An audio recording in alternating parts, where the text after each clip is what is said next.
Hi, I'm Charlie and this is Stevie and we are Chilling Popcorn and welcome to another Halloween Bad Movie Monday where we look at bad movies, movies that so bad they're good, and bad movies we like. So, going to repping today, repping a hockey jersey.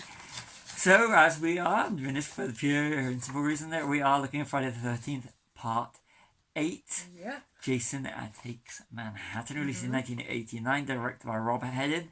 Done on a budget of $5 million, got a worldwide budget of $14 million.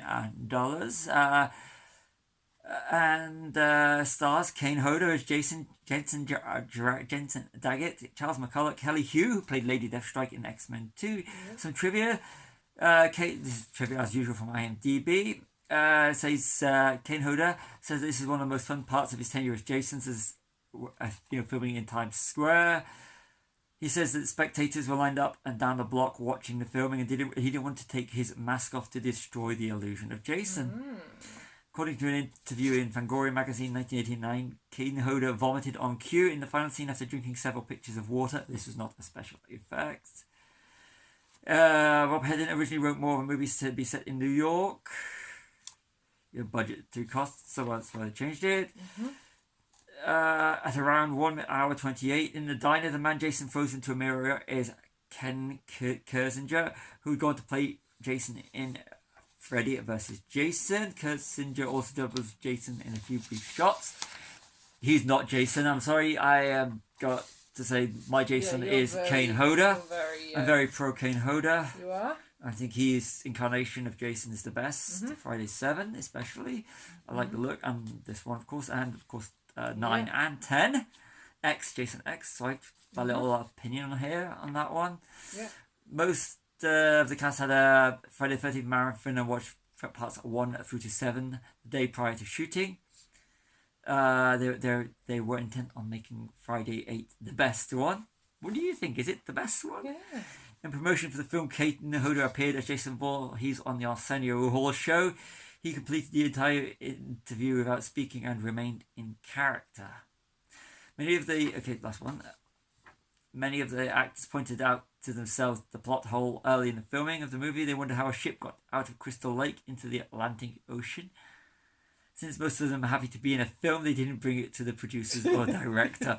So that's a lot of trivia for this movie. Because I could sit here all day and talk about this movie. We've got a lot of notes as well. Probably one of the longest ones we've done. So we'll try and keep this as interesting as possible. We will, yes. So to start off with, we've got a catchy power ballad opening over every location from the final act. So you can literally see where they're going for the last 15-20 minutes of the film by listening to The Darkest Side of the Night, but try and find that song anywhere other than a cover. Good luck on that one, because we can't. And it is so catchy. It's got that whole rocking 80s vibe to it, which is awesome. And the song is so catchy, The Darkest Side of the Night. Yeah. You've watched this more than any other Friday the 13th movie? And proud of it. Mm-hmm. Yeah. The kids on the boat are graduating on the 13th. Yeah. Which I guess is a Friday. And you've got some kids that live in Crystal Lake that don't know about Jason. Yeah, because they talk about it. If they went to school that they'd at least know the thing rather than the stuff. At the start, on the boat, she'd have known about it. Yeah, but she might have moved there afterwards. But they would have heard the myths of Jason, especially when the boat's anchored near Crystal Lake at the start. That's true, yeah. So Jason's where we left him at the end of part 7. Only to be resurrected by electricity. And they did that in number 6. They did, yeah. Jason lives. Yes. And you said they forgot to put makeup on one of Jason's fingers. Yeah, look at his hands. Yeah, you can see. Yeah. It's like the costumes. I mean, the costume's not as good as it was in 7, but Yeah. What else we got? The kills are not as gory. Nope. MPAA. Really tracking, really like going down on because it was a Friday the 13th movie. So it's like for me this is like a 12 or 15 certificate in the UK now of 12. Yeah. 12, I think. Yeah. Don't read it. I'm on a boat, Lonely Island. Yeah. You're supposed to paraphrase it. Yeah. Yeah, I'm on a boat. Jason's on a boat. If you know the song Lonely Island, check it out. It's funny. Good, yeah. It's just when you're on a boat and Jason's on a boat, he's on a boat.